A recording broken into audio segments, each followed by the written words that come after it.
As the former Jedi Knight Anakin Skywalker bowed at his feet, everything was transpiring as Palpatine had foreseen. Anointing him as his new apprentice Darth Vader, he ordered him to purge the Jedi in their former home, assisted by Order 66, resulting in the clones turning upon the Jedi generals they had served under in the war between the Republic and the Separatists. After completing the siege of the temple, Vader goes to the one person capable of seeing through his darkness, in his wife Senator Padme Amidala of Naboo.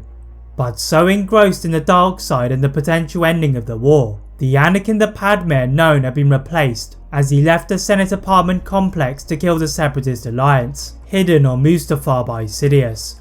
The Chancellor then declared himself to be the new Emperor of the Galactic Empire, as Padme returned to her apartment and had quickly been met by Jedi Master Obi-Wan Kenobi, who had been deployed by Jedi Grandmaster Yoda to find his lost Padawan and destroy him if necessary.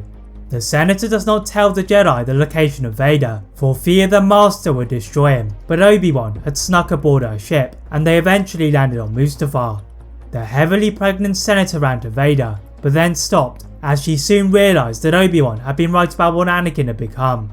The offer to join him in ruling the galaxy together was met by horror, and following a duel between Vader and his old master, the apprentice remained a slave to Palpatine. But what if Padme had accepted Vader's offer to join him? Would Vader be able to overthrow Palpatine as he had promised? As you're going to discover, Padme could have shifted the fate of the new empire. The Senator of Naboo looked into the smouldering lava banks of the planet, as she had been offered to join Vader in ruling the galaxy. The words of Obi-Wan screamed in her mind, but she felt there was good in this monster in front of her, and she was determined to see Anakin again. Taking a step to Vader, they were both surprised to see Obi-Wan, and the Jedi Master ordered Padme to step away. Vader stepped in between them to prevent her going to the Jedi, and ordered her to take his starfighter, then leave the planet to avoid seeing the bloodshed. Igniting their blades, Anakin's starfighter took off as the heroes clashed on the platform.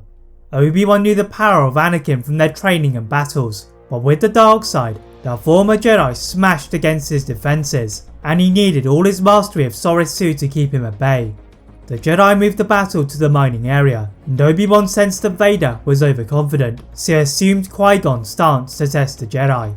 Vader looked delighted by the change in form, and moved for the kill, but Obi-Wan managed to cut across his body, then launched the biggest force push he could, and Vader landed on top of a lava bank.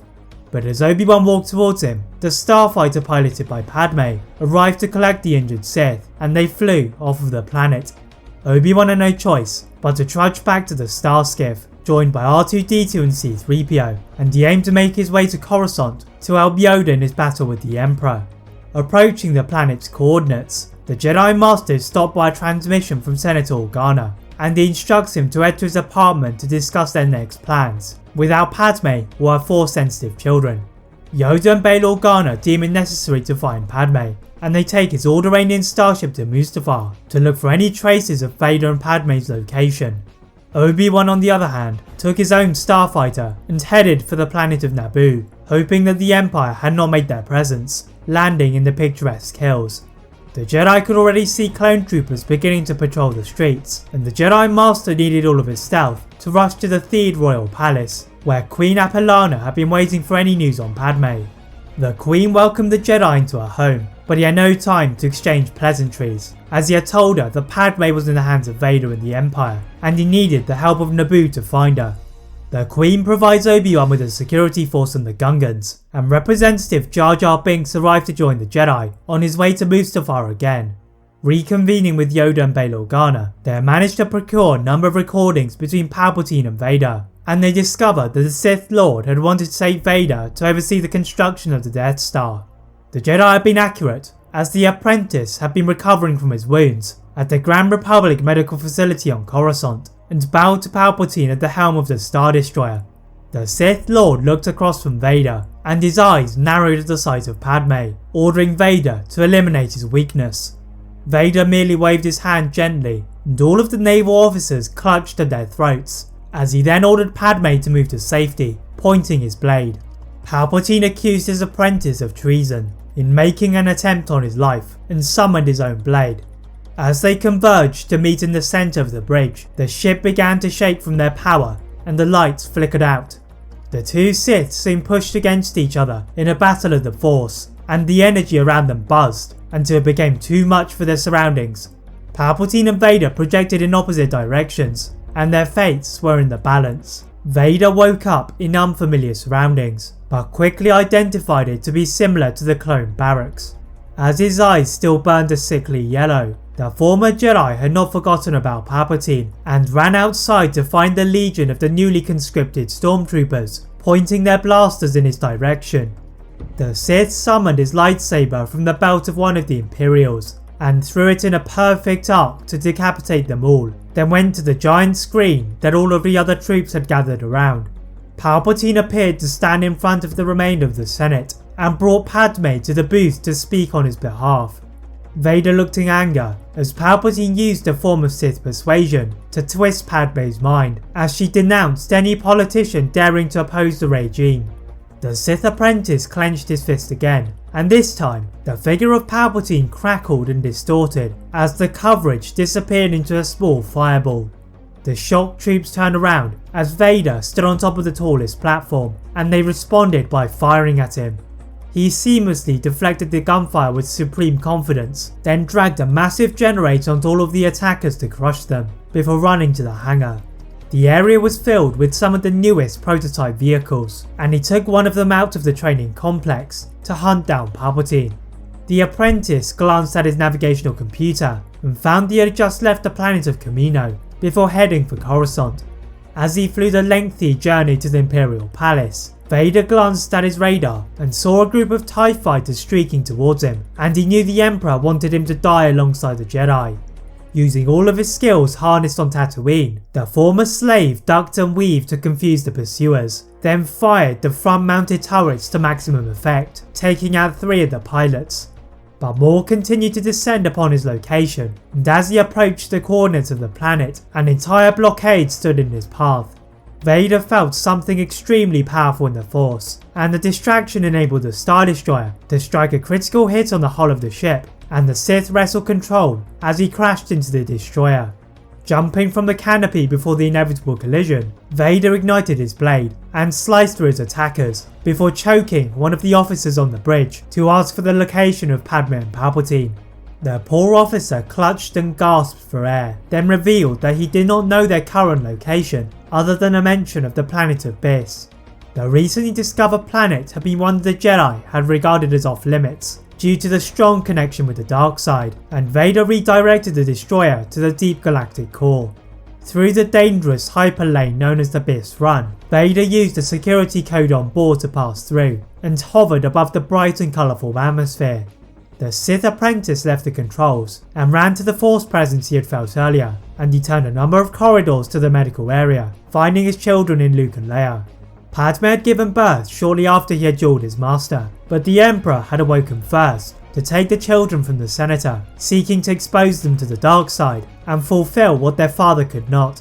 Vader's eyes became demonic with rage, and he ignored the advice of the medical droids inside of the room to take the children for himself and place them in escape pods to safety, and as a guarantee that Palpatine could not use them.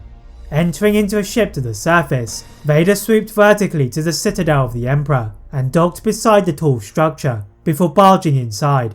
Palpatine had been seated in his throne when he felt Vader arriving on the planet, and as the apprentice stood in front of his steps, he was almost impressed by his efforts.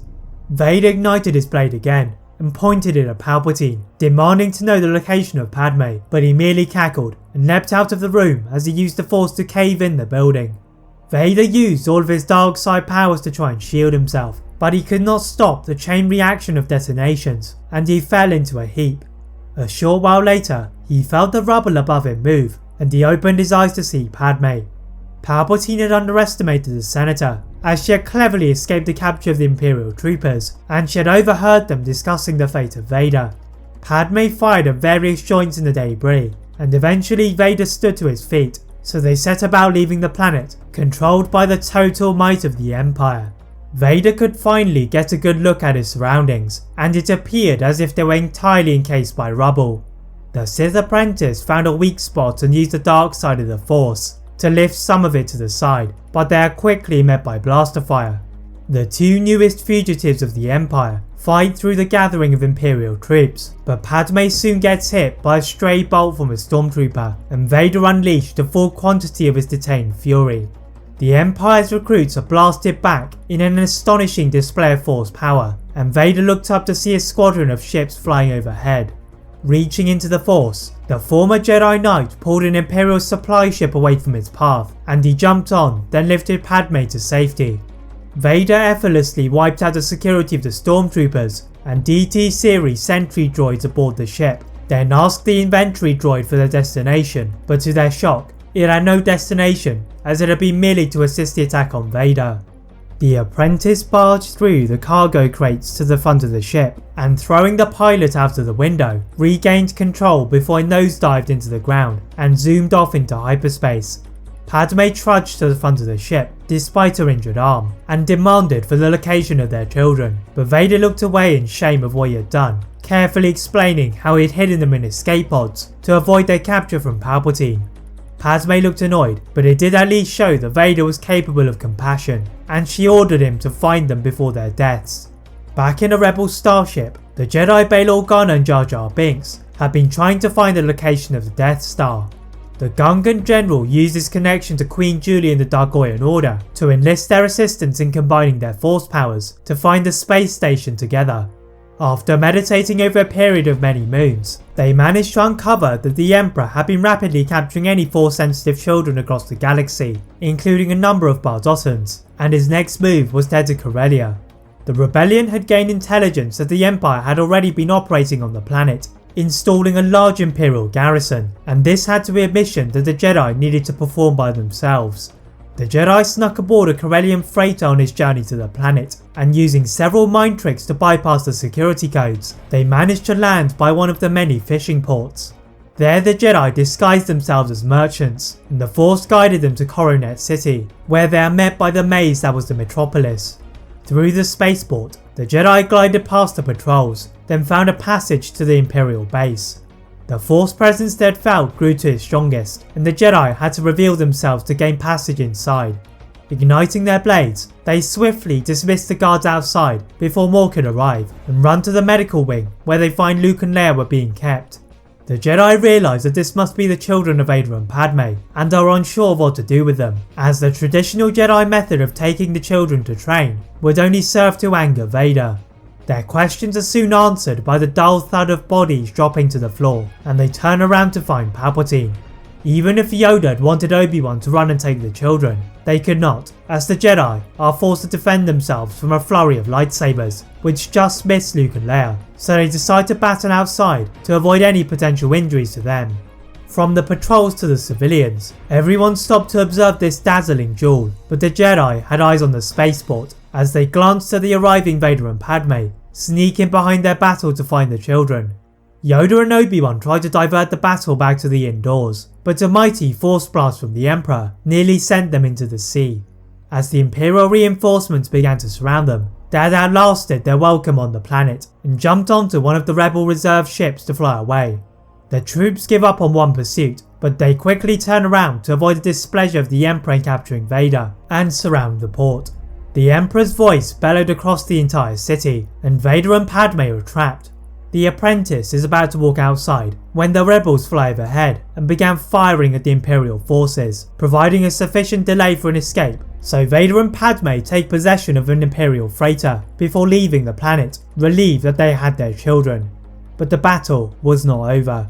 The Imperial forces on Corellia could only stare in horror as one of their ships disappeared into the atmosphere, as they then turned to the Emperor. The Sith Lord knew it would be fruitless to kill everyone for their incompetence, and dispatched them to rectify their escape by blocking all of the hyperspace lanes in the core worlds. The Emperor himself took one of the station shuttles, then took the trip to the planet of Naboo, believing that Vader would seek the home planet of his weakness in Padme Amidala. But as he left hyperspace, he felt something amiss, and he was greeted by the rebel fleet, who had actually expected Vader, as they received the development of the capture of Padme's children. Aboard one of the ships had been General Kenobi, and he felt the darkness from the shuttle gliding in their direction.